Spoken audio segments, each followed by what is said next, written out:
ఒక గంటలోనే మాట మార్చేశాడని. ఆ తర్వాత నెక్స్ట్ డే ఉదయానికంతా ఇంకొక మాట మార్చేసి సాక్షి పేపర్లో మీరు చూస్తే కత్తి నా చేతిలో పెట్టి నారాసుర రక్త చరిత్ర. ఒక ముఖ్యమంత్రిని నేనే నిస్సహాయుణ్ణి. అదే గాని చంపిన రోజున ఆ టైంలో కానీ అందరినీ అరెస్ట్ చేసుంటే ఏం తమ్ముళ్ళు ఏం జరిగేది? రాష్ట్రానికి మంచి జరిగేదా లేదా అని మిమ్మల్ని అడుగుతున్నా. అది జరిగింది. నిన్నొచ్చారు.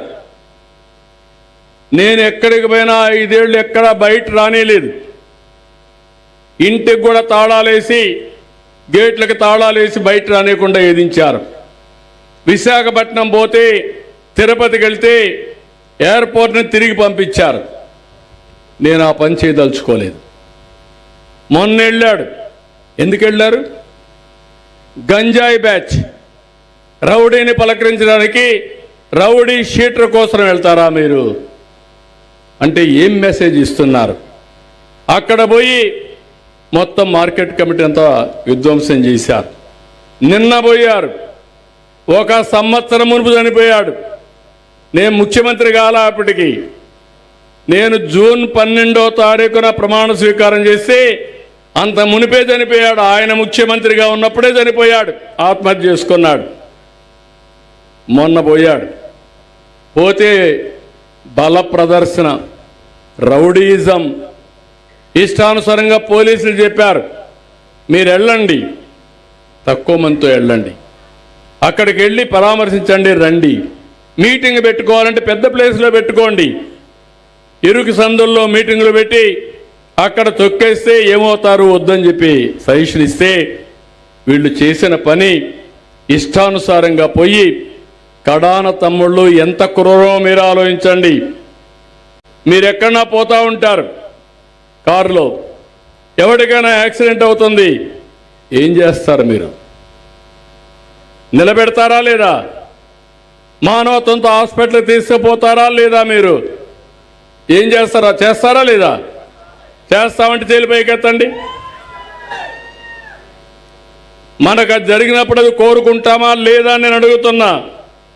అలాంటిది నీ కారు కింద పడి ఒక అతను ప్రమాదంలో పడితే కుక్కను మారిగా తీసి పక్కన బారేసి వీళ్ళు నేరుగా వెళ్ళిపోతే అతను హాస్పిటల్ తీసుకుపోవడానికి లేట్ అయ్యి అతను చనిపోయాడు. Hit and run. అంటే నీకు మనుషుల యొక్క ప్రాణం అంటే విలువే తెలియడం లేదు. ఏమంటున్నారు?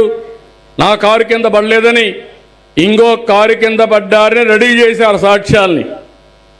భగవంతుడు ఓసారి పంపిస్తూ ఉంటాడు. ఈసారి నేను ఏమార్దలుచుకోవాలా?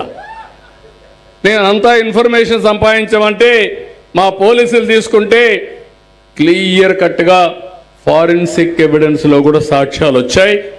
ఈయన కారు కిందనే పడ్డాడు, వీళ్ళు లెక్క పెట్టుకోలేని చెప్పి చాలా క్లియర్గా వచ్చింది. ఎవిడెన్స్ ఉంది, వీడియోస్ ఉన్నాయి.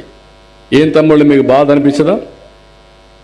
నేను ఎలాంటి వాళ్ళతో రాజకీయం చేస్తున్నాను?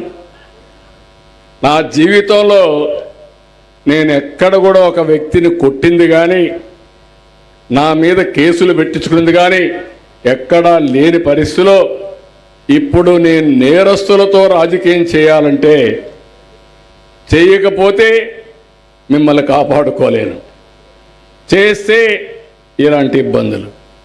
అందుకే మీరు కూడా గుర్తుపెట్టుకోవాలి, మీ అమ్మాయికి పెళ్లి చేయాలంటే, మీ అబ్బాయికి పెళ్లి చేయాలంటే 7 తరాలు వెనక్కి చూస్తారు. చూస్తారా లేదా? పుట్టు మచ్చలు కూడా చూస్తారా లేదా? అవునా లేదా? కానీ